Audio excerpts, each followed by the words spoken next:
August 480 BC, the narrow coastal pass of Thermopylae in central Greece. King Leonidas of Sparta stood at the rebuilt Phocian wall, looking north toward the dust cloud that marked the approach of the largest army the world had ever seen. Behind him, roughly 7,000 Greek hoplites prepared their weapons and armour, knowing that within hours they would face an enemy that outnumbered them perhaps 40 to 1. Before him, the Persian king Xerxes commanded a force estimated at somewhere between 120,000 and 300,000 soldiers, accompanied by a fleet of over 1,000 warships. This was no mere raid or punitive expedition.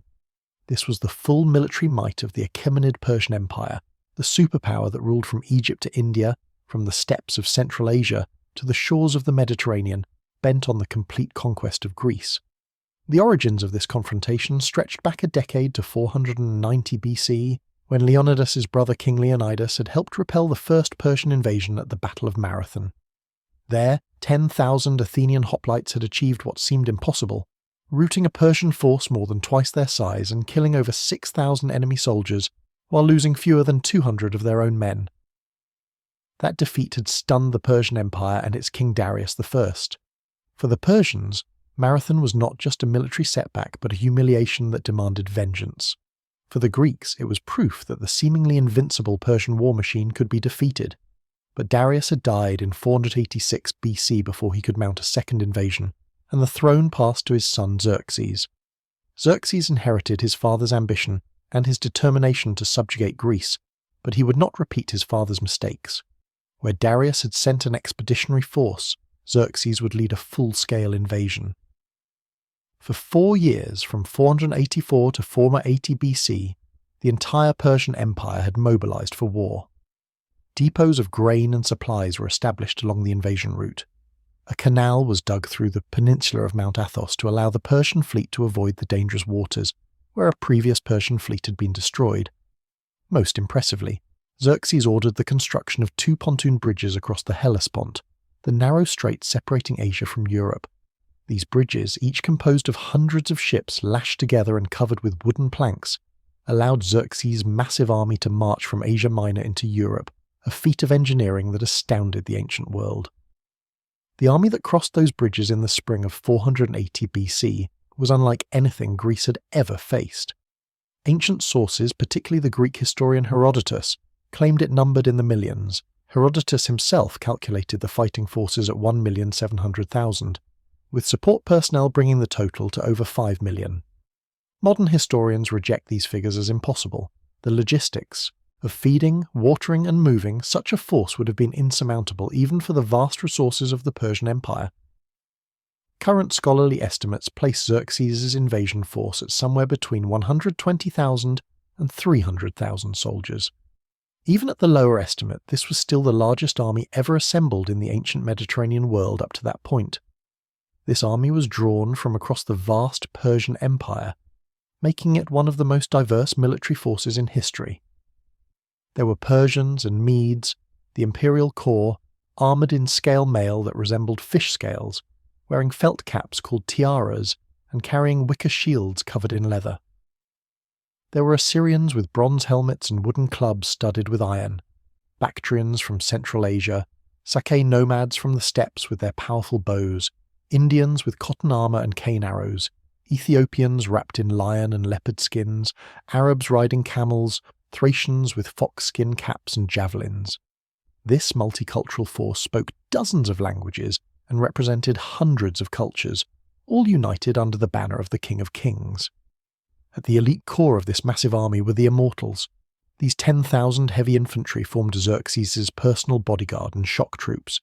They were called Immortals because their unit always maintained exactly 10,000 men. Whenever a soldier fell through death, injury or illness, he was immediately replaced, giving the unit an air of invincibility and permanence.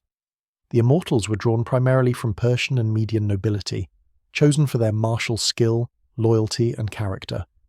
They had trained from childhood in the use of bow, javelin and horseback riding. Their training emphasized endurance, teaching boys to withstand heat, cold, hunger and fatigue. By the time they reached military age at 20, they were among the most disciplined and skilled soldiers in the world. The Immortals were distinguished by their elaborate equipment. While Greek sources sometimes described them as lightly armed compared to Greek hoplites, this was relative. They wore embroidered tunics with sleeves, scale armour that provided excellent protection against slashing weapons, and their distinctive soft felt caps. They carried powerful composite bows and quivers full of cane arrows, short spears for close combat, and short swords, or large daggers hanging from their belts. An elite 1,000 of the Immortals carried spears with golden pomegranates as counterweights, further distinguishing them from their comrades. The Immortals enjoyed privileges denied to other troops. They were allowed to bring their families, servants, and concubines on campaign. They travelled with covered wagons carrying their women and personal effects. Special food was prepared for them, separate from the rations of the common soldiers, and transported on camels and mules. They were, in every sense, an elite force meant to inspire both their own troops and terror in their enemies.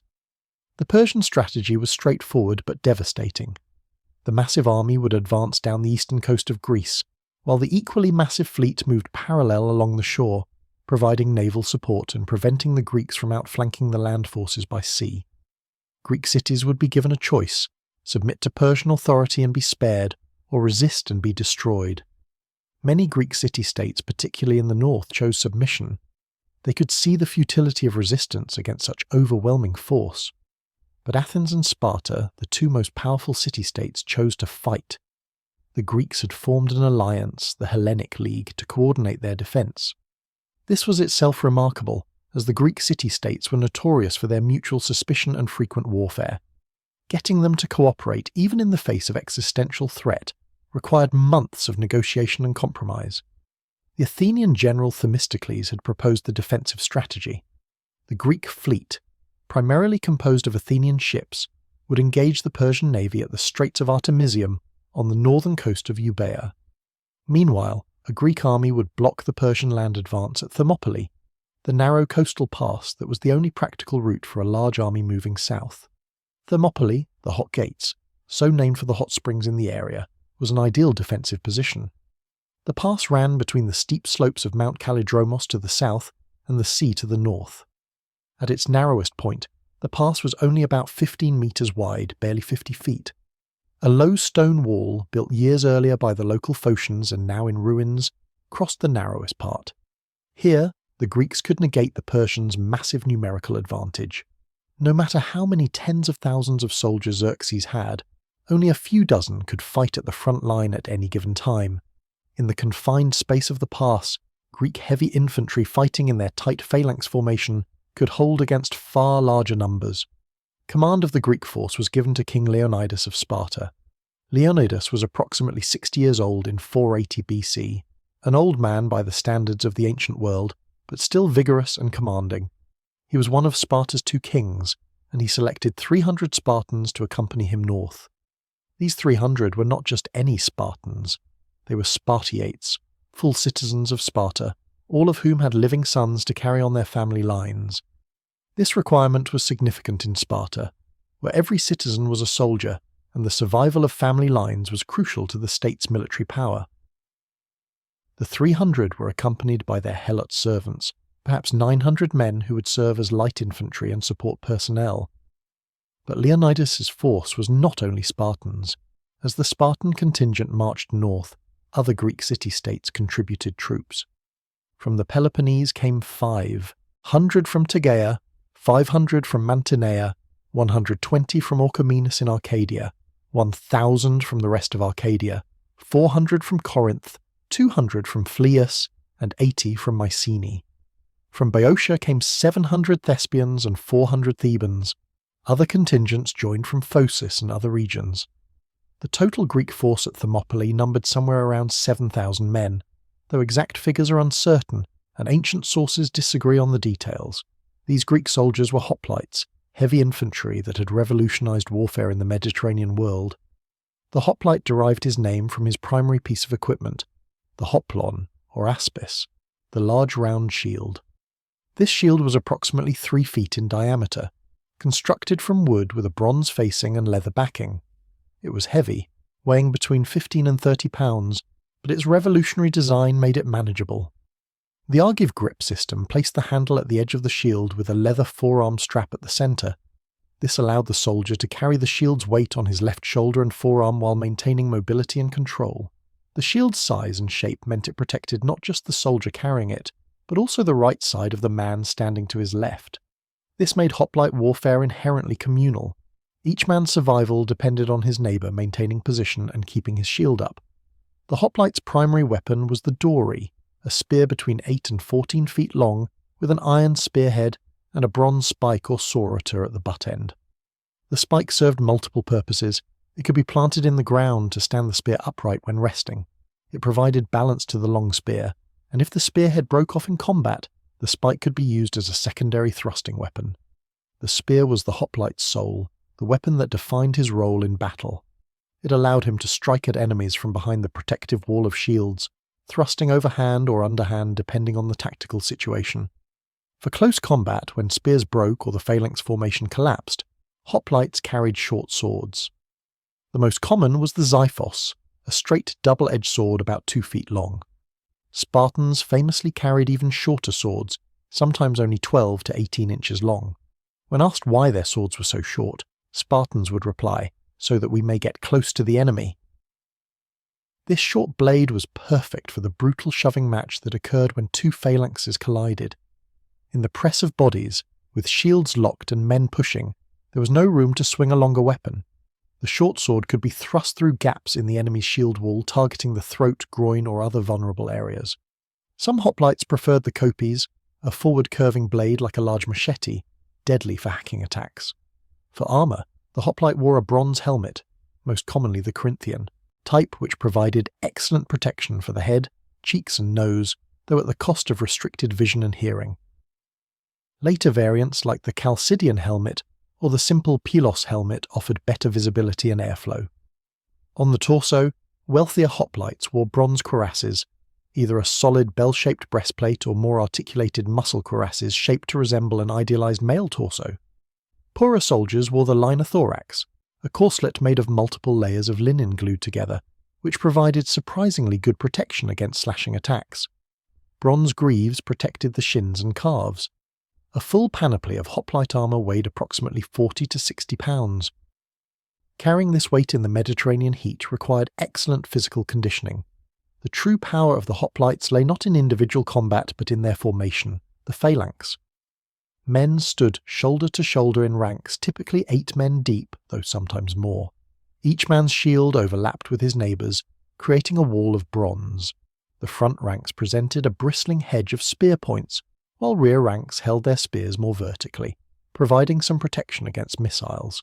When two phalanxes met in battle, the initial clash of spears was followed by the athismos, the push, where the men in rear ranks physically shoved the men in front, trying to break the enemy formation through sheer mass and momentum.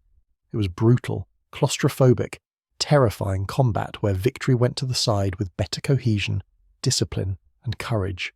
The Spartans had perfected the phalanx to an art form. While other Greek city-states fielded citizen soldiers who trained occasionally, Sparta had created history's first true professional military. Spartan boys were taken from their families at age 7 and raised in the agoge, the state education system that was primarily military training. They learned to endure cold, heat, hunger, and pain. They practiced with weapons daily. They learned to move in formation as one body. They internalized a code of honor that valued death in battle above all else. Spartan mothers famously told their sons to return with their shield or on it, meaning come home victorious or dead, since fleeing soldiers would abandon their heavy shields first. By the time a Spartan reached military age at 20, he was among the most highly trained infantry soldiers in the world, and the training continued throughout their adult lives with constant drill and practice. As Plutarch later wrote, "For Spartans war brought a respite in the training for war." When Leonidas and his force arrived at Thermopylae in late August 480 BC, they immediately began repairing and strengthening the old Phocian wall. They positioned forces to guard the wall and prepared for the coming onslaught. The Phocians, locals who knew the terrain, were assigned to guard the Anopeia path, a narrow mountain trail that wound around behind the Greek position. This path was the Greeks' greatest vulnerability. If the Persians discovered it and sent troops around to attack from behind, the defensive position would become a trap. The Persian army arrived at the northern end of the pass and Xerxes set up his camp.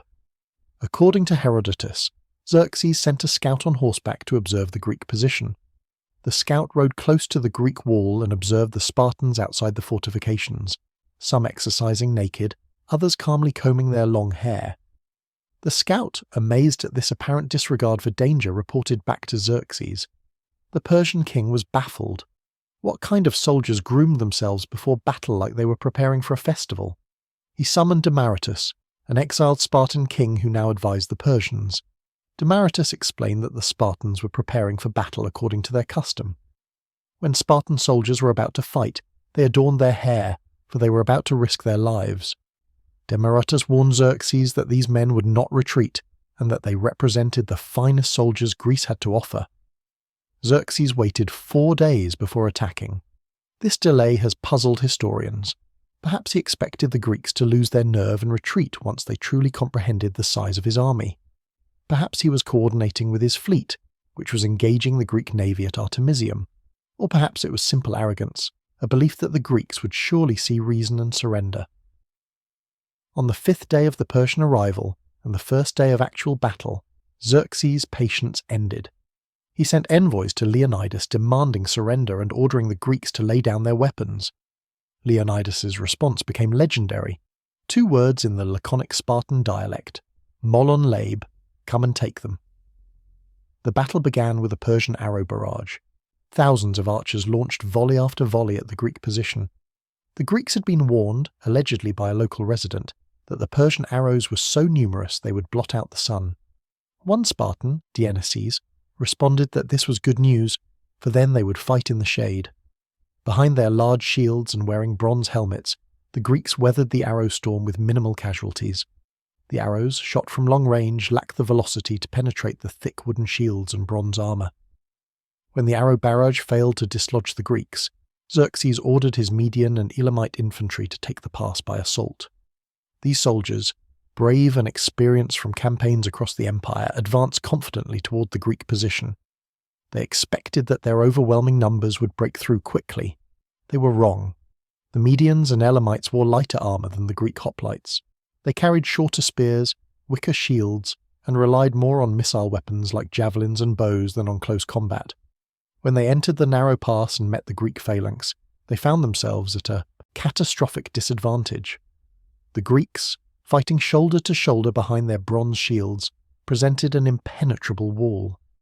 The long Greek spears outreached the Persian weapons, allowing the hoplites to strike down their enemies before they could close. Persians who did reach the Greek line found themselves unable to penetrate the wall of shields, while Greek spears darted out through gaps to find throats, faces, groins. The Persians pressed forward with courage. More men pushed in from behind, stepping over the bodies of their fallen comrades. But courage wasn't enough. The narrow pass prevented them from bringing their numbers to bear. Only a few dozen men could fight at the front at any time, and the Greeks slaughtered them methodically. When one Greek grew tired, he stepped back, and a fresh man took his place. The Persians had no such luxury. Men fought until they fell, and then more men took their place, only to die in turn. The bodies piled up. The ground became slick with blood. The Medians broke and retreated in disorder. Xerxes watched from his position, and according to Herodotus, he leapt from his throne 3 times in agony as he watched his soldiers dying. He ordered forward his elite troops, the Immortals. These were his best soldiers, men who had crushed rebellions and conquered cities across the empire. Surely they could break through where the Medians had failed. The Immortals advanced under the command of Hydans, marching in perfect formation. They were confident, disciplined, experienced. They entered the pass and met the Spartans at the wall, and they died. The Immortals found that all their training, skill, and courage could not overcome the fundamental tactical reality of the situation. The Greek hoplites had longer spears, heavier armour, bigger shields, and a defensive position that negated the Immortals' numerical advantage. The confined space prevented the Immortals from using their bows effectively at range. In close combat, their shorter spears and lighter armour put them at a lethal disadvantage. Leonidas had developed tactics to maximize the Greeks' advantage. The Spartans would feign retreat, turning and seemingly fleeing in disorder. The Persians, thinking they had achieved a breakthrough, would surge forward in pursuit, breaking their own formation. Then the Spartans would wheel around, reform their phalanx in seconds with the perfect discipline that years of training had ingrained, and counterattack. The pursuing Persians, now disordered and overextended, would be surrounded and annihilated. This tactic worked repeatedly throughout the first day. By nightfall, the Persians had achieved nothing except enormous casualties. Modern estimates suggest the Persians lost thousands of men on the first day, while Greek casualties were minimal, perhaps in the dozens. The second day repeated the first. Xerxes sent wave after wave of troops against the Greek position. He committed units from across his empire, Assyrians, Bactrians, Indians, each nationality taking their turn to die in the narrow pass. The Greeks held firm. The phalanx formation, the heavy armour, the long spears, and above all the discipline and courage of the Greek soldiers proved unbreakable. Xerxes was growing desperate. His supply situation was precarious. Feeding an army of 100,000 or more required enormous amounts of food and water daily. Every day the Greeks held, the pass was a day his supplies dwindled. Moreover, the longer the deadlock continued, the more time it gave the rest of Greece to mobilize. He needed a breakthrough, and he needed it soon. The breakthrough came through betrayal. A local Greek named Ephialtes from the region of Malis came to Xerxes' camp.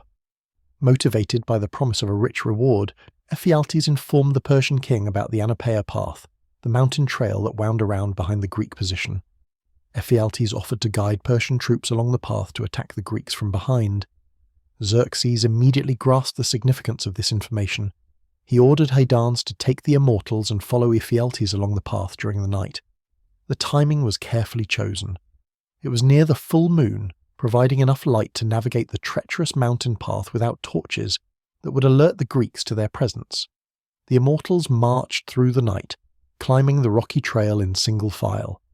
The path was difficult, narrow and dangerous, but the Immortals were disciplined and accustomed to hardship. As dawn broke on the third day of battle, they were descending from the heights toward the Greek rear.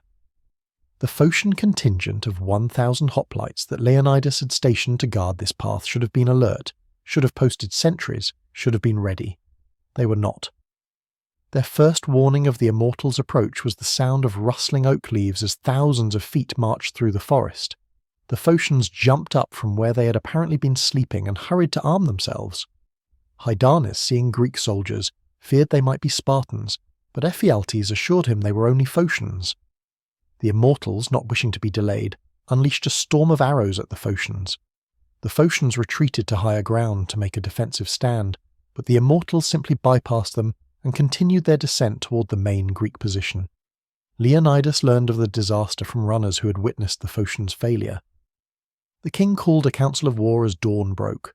The situation was now desperate. With Persians attacking from both front and rear, the Greek position was no longer defensible. It was a trap. Leonidas made a decision that would echo through history. He ordered the bulk of the Greek army to retreat while they still could. Most of the contingents from the Peloponnese and other regions marched south, escaping the encirclement. But Leonidas and his 300 Spartans remained. The 700 Thespians under their general Demophilus refused to leave and chose to stay and fight alongside the Spartans. 400 Thebans, whose loyalty was questionable as Thebes had been considering alliance with Persia, also remained, though whether by choice or compulsion is unclear. The Helot servants of the Spartans stayed as well. In total, perhaps 2,000 men remained behind to face the entire Persian army. Why did Leonidas choose this sacrifice? Ancient sources offer several explanations. Some claimed a Spartan oracle had prophesied that either Sparta would be destroyed or one of her kings would die. By choosing death, Leonidas saved his city. Others suggested Spartan law and honour forbade retreat, that to abandon the position would bring disgrace worse than death. More pragmatic historians note that someone had to delay the Persians to allow the rest of the Greek army to escape. A fighting rearguard was necessary, and the Spartans, as the best troops, were the logical choice. Perhaps all these factors played a role in Leonidas's decision. What is certain is that he and his men knew they were going to die, and they faced that fate with courage that awed both friends and enemies. As the Persian forces descended from the mountain path behind them, and more Persians gathered at the pass in front, Leonidas led his remaining troops forward from the wall. They would not die trapped in a defensive position. They would die attacking. The Spartans and Thespians advanced into the wider part of the pass where there was room to maneuver, where they could form their phalanx properly. The Persians came at them from all sides. The fighting was apocalyptic. The Greeks fought with their spears until the spears shattered. Then they drew their short swords and fought on. When their swords broke, ancient sources claim they fought with fists, teeth, anything they had. King Leonidas fell early in the fighting, killed in the press. A fierce struggle erupted over his body. The Spartans fought with savage desperation to recover their king's corpse, for allowing an enemy to desecrate a fallen king's body was unthinkable.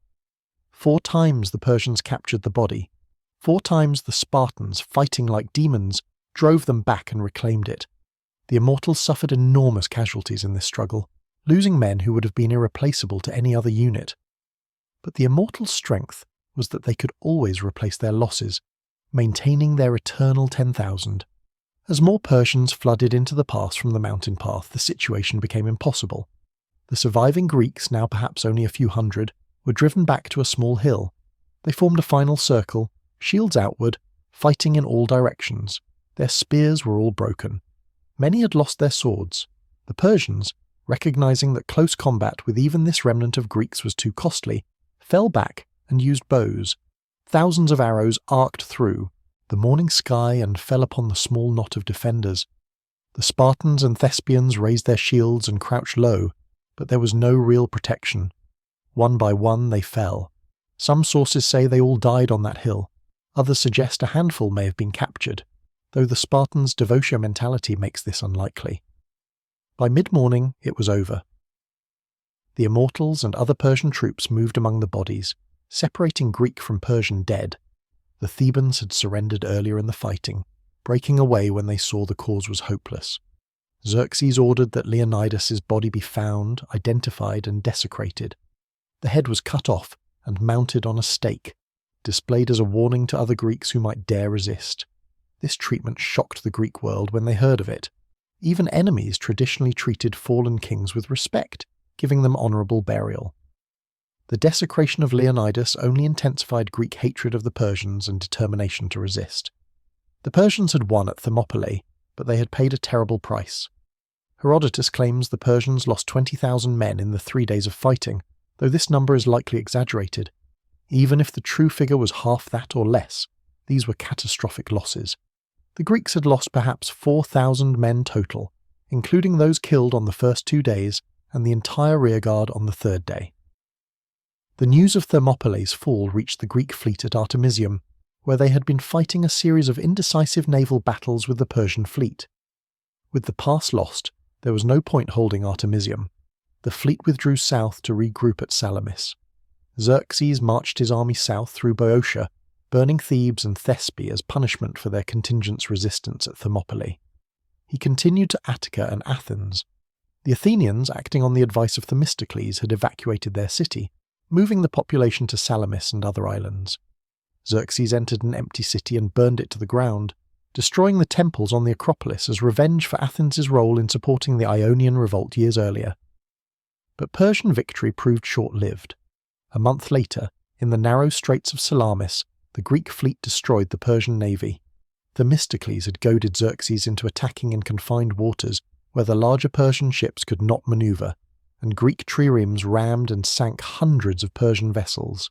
Without naval support and facing the onset of winter with Greek forces still unconquered, Xerxes withdrew to Asia with much of his army. He left his general Mardonius with a large force to continue the campaign. The following summer, at the Battle of Plataea, the largest Greek hoplite army ever assembled, over 40,000 strong, faced Mardonius's forces. The Greeks won decisively, killing Mardonius and routing his army. The Persian invasion was over. Greece was saved. And yet, paradoxically, it was the defeat at Thermopylae rather than the victories at Salamis and Plataea that captured the Greek imagination. Within years, Thermopylae had become legend. The 300 Spartans who chose death over surrender, the wall of bronze and flesh that held back an empire for 3 days, the laconic courage that inspired all Greeks. 3 monuments were eventually erected at the battlefield. One honoured all the Greeks who fought. Another specifically honoured the Spartans with an epitaph composed by the poet Simonides, "Go tell the Spartans, stranger passing by, that here obedient to their laws we lie." The third monument honoured the seer Megistius, who chose to remain with the Spartans despite knowing through prophecy that he would die.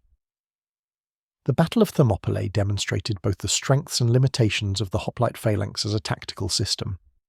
In a narrow defensive position against light infantry, the phalanx was nearly invincible. The heavily armoured Greek hoplites with their long spears and large shields were perfectly designed for this type of fighting. The Persians, despite their courage and numbers, simply had no answer to the tactical problem the pass presented. Their lighter armour, shorter spears and wicker shields that could not match Greek bronze left them at a fatal disadvantage in close combat. The Immortals, elite as they were, found that their training and discipline could not overcome these fundamental equipment and tactical disadvantages. This was not because the Immortals were poor soldiers, far from it, but because the type of warfare they had trained for, mobile warfare across the vast spaces of the Persian Empire, was completely different from the brutal, confined phalanx battle at Thermopylae. Yet the battle also exposed hoplite warfare's vulnerabilities. The phalanx was powerful but inflexible. It could not turn quickly or respond to threats from multiple directions. The Anapeia Path disaster showed that hoplite armies required secure flanks and rear, without which they became vulnerable. The Phocians' failure to maintain proper vigilance demonstrated that even with good troops, leadership and discipline were essential. Had the Phocians been as alert and well-trained as Spartans, they might have held the mountain path long enough for a more organised Greek withdrawal. The battle had lasting cultural impact. Sparta's reputation as home to history's finest warriors was cemented. The 300 entered myth, inspiring countless generations. During the Peloponnesian War, when Sparta and Athens fought each other, Athenian commanders would still invoke Thermopylae when trying to inspire their troops. During the Roman era, centuries later, Thermopylae remained a byword for courage against odds. The Spartan epitaph became one of the most famous in history, memorized by schoolchildren and quoted by leaders. The contrast between Greek and Persian military systems at Thermopylae illuminated a fundamental divide in how different cultures approached warfare. The Persian Empire, sprawling across 3 continents, fielded armies drawn from dozens of subject peoples. These armies emphasized mobility, archery, and shock cavalry. Persian tactics relied on overwhelming enemies with numbers, outflanking them, and destroying them in open battle. This system had conquered vast territories. But at Thermopylae, facing an enemy who refused to fight in open ground, who had found a position where mobility didn't matter and numbers couldn't be brought to bear, the Persian system failed. The Greek city-states, by contrast, had developed a military system based on heavy infantry, drawn from citizen farmers. Every man who could afford the armour was expected to fight. This created armies of motivated, trained soldiers fighting to defend their homes and families, not professional soldiers fighting for an empire. The Greeks had developed the phalanx precisely for the kind of warfare their geography demanded, battles in valleys and mountain passes where discipline and heavy equipment mattered more than mobility. At Thermopylae, the Greek system proved its worth. 2,000 Greeks at the end held off over 100,000 Persians for hours, inflicting casualties all out of proportion to their numbers. Ultimately, Thermopylae was a Persian victory that felt like defeat, and a Greek defeat that became a moral victory. Xerxes won the battle and marched south, but the price in men and time was staggering. The Greeks lost the position, but won something more valuable, proof that Persians could be defeated, inspiration that sustained resistance through the dark months when Athens burned, and time, precious time for the rest of Greece to prepare. Without Thermopylae's delay, the Greek fleet might not have been ready at Salamis, the Greek army might not have been assembled at Plataea. 3 days bought with blood purchased the salvation of Greek civilization. The Immortals had met the Spartan Hoplites at the Hot Gates, and neither force had yielded an inch willingly. The Immortals, elite soldiers of history's greatest empire, equipped and trained to the highest standards of their age, had faced men who represented the pinnacle of the hoplite ideal. For 3 days, bronze had clashed with iron, discipline had met discipline, courage had faced courage. In the end, geography and tactics mattered more than valour. The narrow pass favoured the defender, the heavy armour and long spears favoured the Greeks. The Immortals did their duty, fought with honour, and died in enormous numbers trying to break a position that simply could not be broken by frontal assault. They only succeeded when they found the mountain path and attacked from behind. Even then, even surrounded and doomed, the Greeks extracted a terrible price for their defeat. Persian soldiers who survived Thermopylae never forgot what they had faced there. Greek hoplites locked in phalanx, men of bronze who would not yield, who preferred death to dishonour, whose spears seemed to grow longer in battle and whose shields formed an impenetrable wall. The Immortals learned that immortality was a name, not a fact, and that courage alone could not overcome tactical disadvantage. The dawn of the 4th day after the battle saw Xerxes' army finally marching south through the pass. They stepped over thousands of their own dead, men who had died trying to take what should have been an easy position. The hot gates had been forced open, but they had been bought at a price that would echo through the remaining campaign. Every Greek soldier who heard of Thermopylae understood that Persians, for all their numbers, could be defeated. Every Persian soldier who had been there understood that conquering Greece would be harder and bloodier than anything they had imagined. King Leonidas and his 300 Spartans lay dead on their hill, but their sacrifice had given Greece something it desperately needed: hope, time, and a story that would inspire resistance until final victory came at Plataea the following summer. The hot gates had been held for 3 days against the largest army the world had ever seen, and in those 3 days history had changed direction. The legacy of those 3 days would reshape not just the immediate war, but the entire trajectory of Western civilization. Had the Persians broken through on the first day, had they faced no resistance at all, the psychological impact on Greece would have been devastating.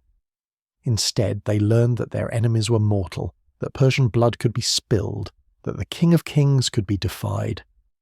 This knowledge spread through Greece like wildfire, carried by the retreating soldiers who had witnessed the carnage firsthand, by messengers racing south with news of the stand, by rumours that grew more dramatic with each retelling.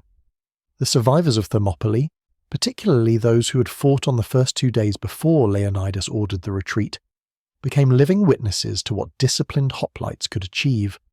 They told of Persians advancing in waves, of arrows so thick they darkened the sky, of bodies piling so high at the wall that the dead formed obstacles requiring removal before fresh troops could attack. They spoke of the Immortals, those legendary elite soldiers, dying just as easily as common troops when they met Greek spears. They described how the Spartans had fought with a precision that seemed almost mechanical, every movement practiced 10,000 times, every position in the phalanx instantly filled when a man fell, the entire formation operating like a single deadly organism. The Athenian naval commanders at Salamis, planning their strategy in the days after Thermopylae's fall, drew direct lessons from the land battle. Themistocles recognized that the same principle that made Thermopylae defensible could be applied at sea. Just as the narrow pass had negated Persian numerical advantage on land, the confined waters of Salamis Straits would prevent the Persian fleet from using its superior numbers effectively. The larger Persian ships would foul each other in the narrow channel. The more maneuverable Greek triremes could ram and retreat, like hoplites stabbing with spears from behind shields.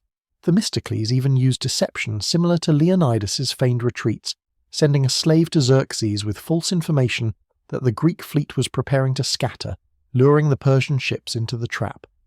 The victory at Salamis vindicated this thinking. Over 200 Persian ships were destroyed for minimal Greek losses, and Xerxes watched the disaster unfold from a golden throne positioned on a hill overlooking the straits, much as he had watched his troops die at Thermopylae. But it was the moral and cultural impact of Thermopylae that proved most enduring. The battle became the defining myth of Spartan identity. The 300 entered the same realm as Achilles and Hector, historical figures transformed into timeless symbols. Every Spartan boy in the Agog for generations after would be taught the story of Leonidas and his companions, how they had upheld every Spartan virtue, obedience to law, courage in battle, contempt for death, loyalty to comrades. The epitaph, "Go tell the Spartans, stranger passing by, that here obedient to their laws we lie," became perhaps the most famous in ancient literature, encapsulating the Spartan ideal in a single sentence. They had not died because of some personal vendetta or quest for glory, but because their laws commanded them to stand, and stand they did. The other Greek city-states also claimed their share of glory. The 700 Thespians who chose to remain with the Spartans when they could have retreated became heroes in their own right. Thespiae was not one of the major powers of Greece, yet her citizens had demonstrated courage equal to the renowned Spartans. This was significant in a Greek world often dominated by larger cities. It showed that valour was not the exclusive property of Sparta or Athens, that even smaller communities could produce men willing to die for Greece. The Thespians' sacrifice was particularly poignant because their entire contingent perished. 700 men lost meant a catastrophic blow to a small city's military strength and population. Thespiae would remember her heroes for centuries. The military analysis of Thermopylae occupied Greek tactical thinkers for generations. What made the defence so effective? The immediate answer was geography combined with the hoplite system. But deeper analysis revealed more subtle factors. The Greeks had achieved unity of command under Leonidas, avoiding the fractious debates that often paralysed Greek military councils. They had prepared their position beforehand, repairing the wall and establishing clear fields of fire. They had maintained discipline under horrific stress, holding formation while arrows fell and enemies pressed, from all sides. They had rotated troops to maintain freshness, ensuring the frontline fighters were always at peak effectiveness. They had used psychological tactics, the feigned retreats that lured Persians into traps, demonstrating that even in the simple brutality of phalanx combat, intelligence and deception had roles to play. The battle also revealed weaknesses in the Persian military system that would contribute to their ultimate defeat. The Persian army, for all its size and diversity, lacked the tactical flexibility to adapt when their standard methods failed. They had tried frontal assault repeatedly over 2 days, suffering enormous casualties without fundamentally changing their approach. When frontal assault failed, they resorted to the mountain path, which worked, but only because of betrayal, not through military innovation. The Immortals, supposedly Persia's best troops, had been committed early and suffered heavy losses without achieving breakthrough. This raised questions about Persian tactical doctrine and training. Were the Immortals truly elite infantry comparable to Spartans, or were they primarily palace guards and garrison troops less experienced in the grinding attrition of set-piece infantry battle? Modern military historians have debated whether the Immortals were actually present at Thermopylae in their full elite capacity. Some ancient sources suggest the unit that fought at the pass was not the cream of the Immortals, but a different unit of 10,000. Herodotus clearly identifies them as Immortals, but he may have been using the term generically for any large Persian infantry formation.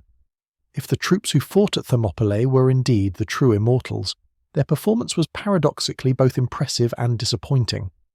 Impressive because they kept attacking despite horrific casualties, maintaining discipline and courage throughout. Disappointing because they could not overcome Greek infantry in what should have been, by Persian standards, a relatively simple tactical problem. The failure suggested that Persian military training, excellent for the mobile warfare of the steppes and the garrison duties of empire, had not prepared them for the sustained close-quarters combat that was the essence of Greek warfare. The role of equipment in determining the battle's outcome cannot be overstated. The Greek hoplite panoply, developed over centuries of intercity warfare, represented a massive investment of resources and an embodiment of tactical lessons learned through generations. The bronze armour, while heavy and hot, provided protection that Persian equipment could not match. A Greek hoplite could take hits that would incapacitate or kill more lightly armoured soldiers and keep fighting. The large hoplon shield, cumbersome as it was, created a mobile wall that arrows and light spears could not penetrate. Most critically, the long Greek dory spear, sometimes over 10 feet in length, outreached Persian weapons by several feet. This meant Greeks could kill Persians while remaining beyond reach themselves, a decisive advantage in the close confines of the pass. The Persians, by contrast, were equipped for a different kind of warfare. Their wicker shields, light and manoeuvrable, were adequate for skirmishing and for mounted troops but could not stand up to sustained hoplite spear thrusts. Their scale armour, excellent against slashing cuts, was vulnerable to the thrusting attacks that Greek spears delivered. Their shorter spears and reliance on bows meant they had to close to within Greek weapon range to be effective, and closing with a Greek phalanx was a death sentence. The Persian military system was designed for wars of manoeuvre across the vast plains of the empire, for cavalry charges and mounted archery, for sieges and river crossings. It was not designed for standing in line and trading blows with the heaviest infantry in the world. At Thermopylae, the Persians were forced to fight on Greek terms, using a military system not designed for that style of combat, and they paid the price. The psychological warfare aspects of Thermopylae also merit examination. Both sides engaged in displays meant to intimidate the other, Xerxes allegedly sent a messenger to Leonidas saying that Persian arrows would be so numerous they would blot out the sun. The Spartan response that they would fight in the shade was not just witty but psychologically powerful, showing complete contempt for Persian threats. When Xerxes demanded the Greeks surrender their weapons, Leonidas's "come and take them" response was a direct challenge to Persian martial pride. The Spartans, exercising and combing their hair while under observation, demonstrated either supreme confidence or contempt for the enemy, both interpretations demoralizing to Persian observers. The Persians had their own psychological weapons. The sheer size of their army was meant to inspire terror. The Immortals' uniforms, with their gold and silver ornaments, their elaborate dress, were designed to impress and intimidate. The diverse array of troops from across the empire, each in their distinctive equipment and fighting styles, demonstrated the vast reach of Persian power. The execution and desecration of Leonidas's body after the battle was calculated psychological warfare, meant to show what happened to those who defied the King of Kings. Yet this final act backfired spectacularly. Instead of terrorizing Greeks, it enraged them and made Leonidas a martyr. The dishonorable treatment of a fallen king violated Greek cultural norms so deeply that it united the normally fractious city-states in hatred of Persia. The question of Ephialtes, the traitor who showed the Persians the mountain path, haunted Greek memory. His name became synonymous with treachery. Some sources claim he fled to Thessaly after the battle, but was later killed by a Spartan seeking revenge. Others say he was formally condemned by the Spartan assembly, and a price put on his head. The reward for his betrayal, whatever riches Xerxes promised, brought him only infamy. His story served as a cautionary tale in Greek culture about the consequences of betraying one's people for personal gain. Yet from a military perspective, Ephialtes' role, while crucial, merely exploited a weakness in the Greek position. The mountain path existed. The Greeks knew it existed. They assigned troops to guard it. Those troops failed in their duty. A competent Persian reconnaissance would likely have discovered the path eventually even without Ephialtes. The traitor accelerated the inevitable, but did not fundamentally change it. The Phocians' failure to hold the mountain path deserves scrutiny because it contrasts so dramatically with the Spartans' stand at the wall. Why did 1,000 Phocian Hoplites fail to stop or even delay the Immortals significantly? The most likely explanation is a combination of poor leadership, inadequate preparation, and possibly low morale.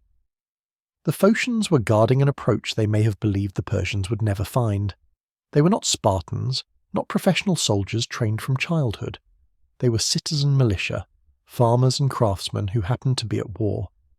When surprised by the Immortals in the pre-dawn darkness, they panicked. Rather than blocking the path, which would have required holding position against missile fire, they retreated to higher ground, allowing the Immortals to bypass them. A Spartan force of equal size would almost certainly have held the path, or at minimum delayed the Immortals for hours, possibly long enough for Leonidas to organize a fighting withdrawal. But Leonidas had only 300 Spartans, not enough to both hold the wall and guard the path, so he had relied on allies who proved unequal to the task. This highlights a persistent problem in Greek military operations, the variable quality of troops from different city-states. Sparta's military system produced soldiers of consistently high quality, but Sparta was unique. Most Greek city-states fielded citizen militias whose training and discipline varied wildly. A coalition army like the one at Thermopylae would inevitably have weak links, and the Persians needed only to find one weak link to turn the entire position. This reality would continue to plague Greek military efforts throughout the classical period. Even at Plataea, where the Greeks won decisively, the battle nearly ended in disaster, because parts of the Greek line broke and fled, leaving other contingents dangerously exposed. The aftermath of Thermopylae saw changes in how Greeks approached coalition warfare. The need for unified command became clear. The importance of thoroughly scouting and securing all approaches to a position was emphasized. The value of having a strategic reserve, troops not committed to the main defense who could respond to threats elsewhere, was recognized. These lessons, purchased with the blood of the Thermopylae dead, would inform Greek military thinking for generations. When Alexander the Great conquered Persia a century and a half later, he did so with an army that built on tactical innovations rooted in the lessons of the Persian Wars, including Thermopylae. The battle's influence extended far beyond military tactics into politics and culture. Thermopylae became a reference point in Greek political rhetoric. Politicians arguing for unity against external threats would invoke the 300 who had stood together. Those arguing for Spartan leadership would point to Leonidas' courage and sacrifice. The battle entered Greek tragedy and poetry, became the subject of monuments and annual commemorations, and was taught to children as a moral lesson about civic duty and courage. The Spartans in particular used Thermopylae to reinforce their educational system. Every boy in the agog learned that death in battle serving Sparta was the highest honour, that no suffering was too great to endure for the state, that personal survival mattered less than collective victory. This cultural impact had practical military consequences. Greek hoplites in subsequent battles fought with enhanced confidence, knowing they came from cities that had defied the Persian Empire and won. Persian soldiers, conversely, approached battles with Greeks more cautiously, knowing that the easy victories they had enjoyed against other opponents would not be repeated. At Plataea, Persian cavalry and archers initially dominated the preliminary skirmishing, but when the main infantry battle began, the Greeks won decisively. The Persian infantry, including a reconstituted Immortals unit, could not break the Greek phalanx despite numerical superiority. The memory of Thermopylae hung over that battlefield, the Persian infantry knowing what awaited them if they closed with Greek heavy infantry.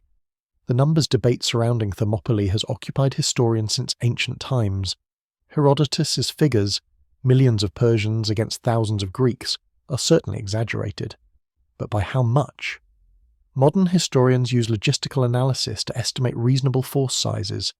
An army of 1 million men would require thousands of tons of food daily, more than could be transported or foraged in ancient logistics systems. Water requirements alone would be staggering.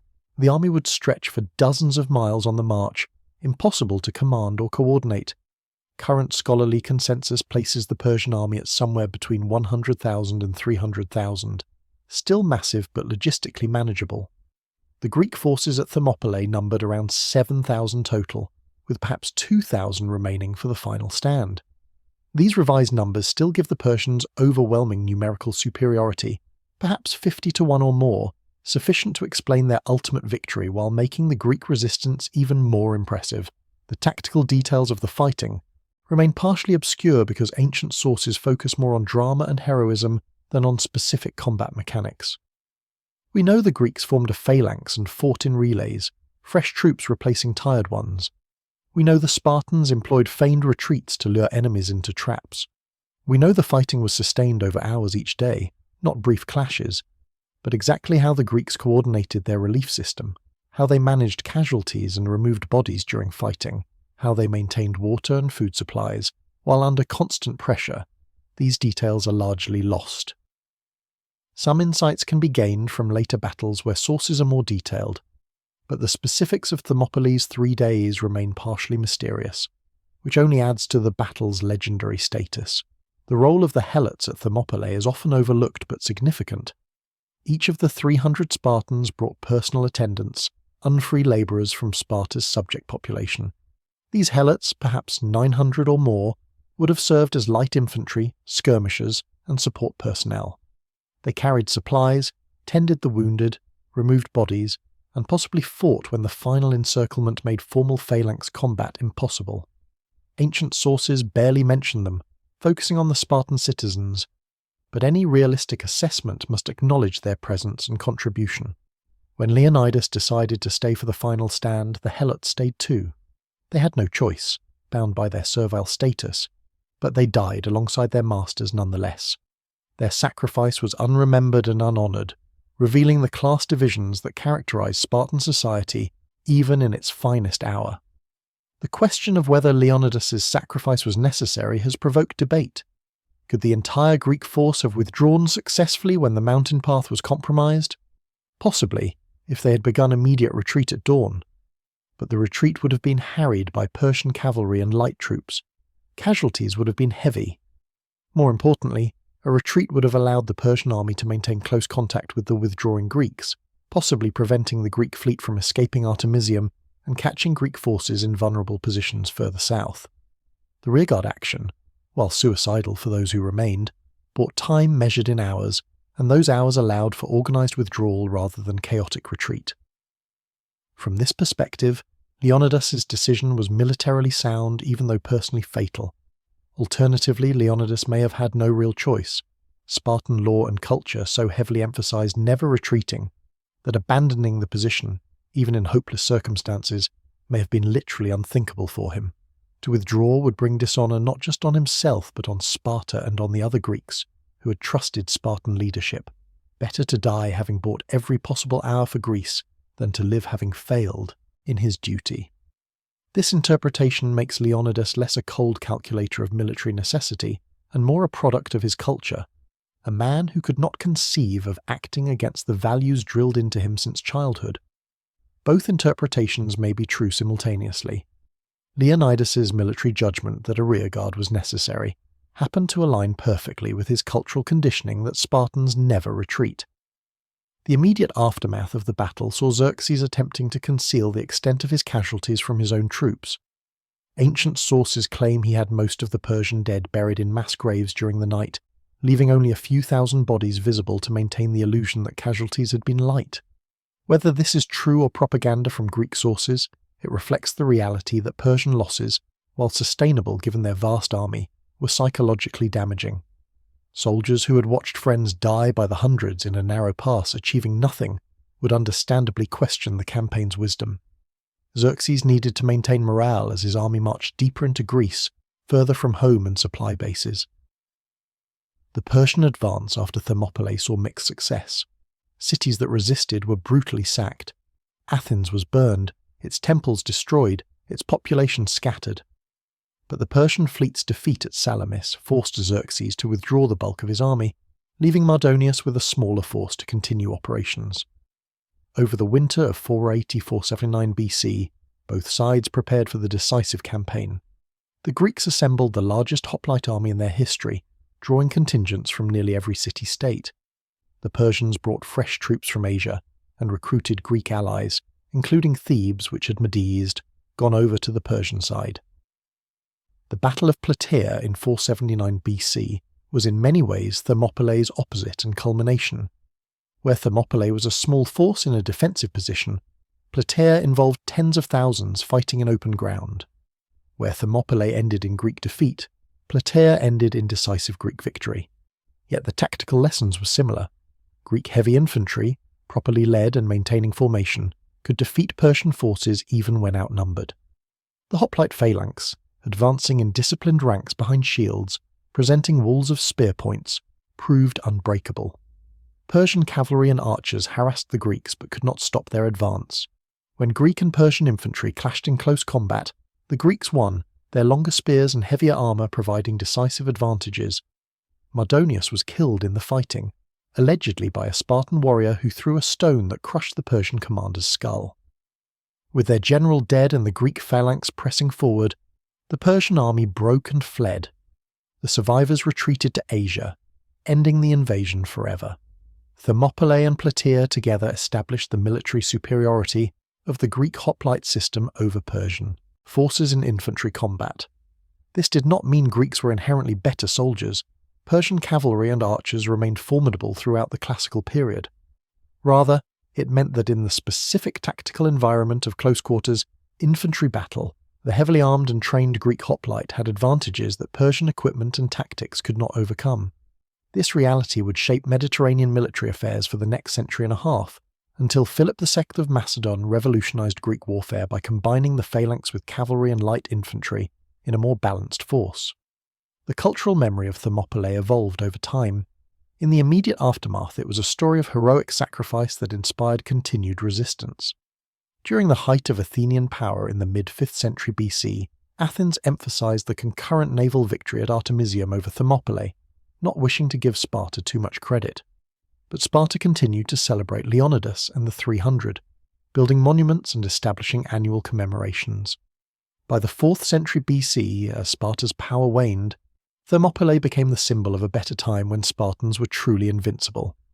The battle was increasingly mythologized, with supernatural elements creeping into the story, oracles and prophecies and heroic last stands that grew more dramatic with each retelling. Roman writers later adopted Thermopylae as an exemplar of military virtue. The story fit perfectly into Roman values of duty, courage, and sacrifice for the state, Roman generals and politicians quoted Simonides' epitaph. Roman historians like Plutarch wrote extensively about the battle. Roman moral philosophers used Leonidas as an example of ideal leadership. Through Roman transmission, the story of Thermopylae entered the canon of Western civilization, one of the foundational myths of European culture.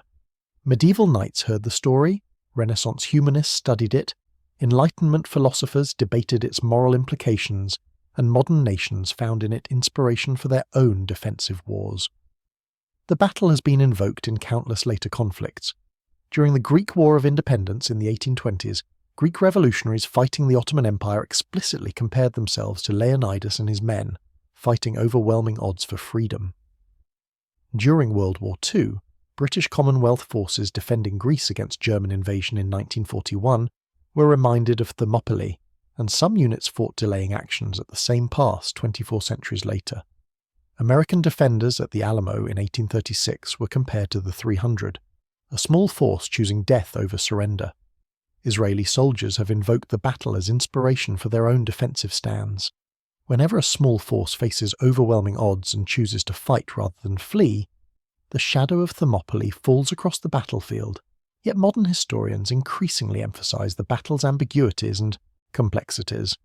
Leonidas's decision to stand, heroic as it appeared, may have been partially motivated by Spartan domestic politics, his need to prove his worth to an assembly that had questioned sending so small a force. The 300 were not just noble warriors, but members of an oligarchic military state built on the oppression of the Helot population. The broader Persian wars were not simply freedom versus tyranny, but involved complex geopolitics, with some Greek states siding with Persia for pragmatic reasons. The Persians themselves were not mindless barbarian hordes, but represented a sophisticated civilization with advanced administration, architecture, art, and literature.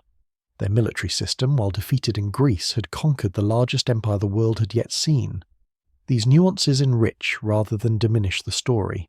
Thermopylae remained significant not because it was a simple tale of good versus evil, but because it represented a genuine clash of civilizations, two fundamentally different political and military systems meeting in battle. The Persian Empire's centralized autocracy, its professional armies drawn from subject peoples, its vast resources and long reach, represented one path of historical development. The Greek city-states with their citizen soldiers, their fierce independence, their small-scale but intense civic engagement, represented another. At Thermopylae, these systems collided, and while the Persians won the tactical victory, the Greeks ultimately prevailed strategically, preserving their independence and their culture. The influence of that preservation on subsequent history cannot be overstated.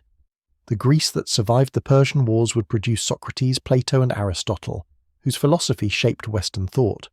It would produce Sophocles, Euripides, and Aristophanes, whose dramas created new artistic forms. It would produce Thucydides and Herodotus, who essentially invented historical writing as a discipline. Greek mathematics, Greek science, Greek political theory, all emerged in the century following the Persian Wars, flourishing in the freedom that Thermopylae and Salamis and Plataea had preserved. Had Persia conquered Greece, absorbing it into the empire as just another satrapy, this cultural flowering might never have occurred. The intellectual heritage of the West might have been fundamentally different.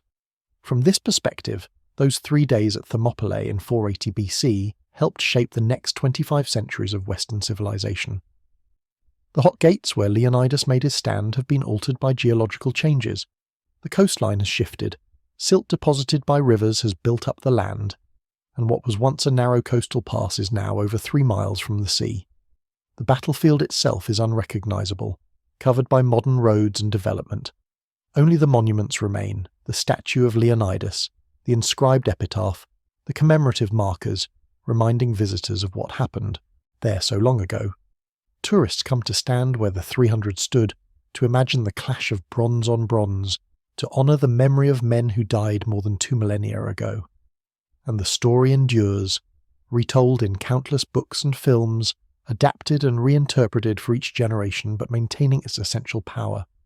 A small force of disciplined soldiers, facing impossible odds, choosing death over surrender, holding a pass for 3 days against an empire's might. Spartans and Thespians standing shoulder to shoulder behind bronze shields, spears stabbing out at wave after wave of attackers, bodies piling in the pass, the thunder of combat echoing off the mountainside. King Leonidas falling in the press, his men fighting like demons to recover his body, the final stand on the hill as arrows darkened the sky, the last defenders crouching behind their shields as death fell upon them. Go tell the Spartans, stranger passing by, that here obedient to their laws we lie. Thermopylae entered history as a battle, a tactical engagement in a larger war, 3 days of fighting at a narrow pass in central Greece. But it became something more, a symbol, a myth in the best sense, a story that embodies values and truths that transcend the specific historical moment. Courage, duty, sacrifice, the willingness to stand against evil odds, the price of freedom, the power of disciplined unity against chaotic multitude. All these themes resonate in the story of Thermopylae, and at the centre stands the clash between the Spartan Hoplites and the Persian Immortals, the 300 and the 10,000, the finest soldiers of two civilizations meeting in combat that would echo through history. The Immortals had faced the Hoplites at the Hot Gates, and learned that some stands cannot be broken, that some men will not yield, that victory sometimes comes at such cost it resembles defeat. The thunder had sounded at Thermopylae, and its echo still rings today.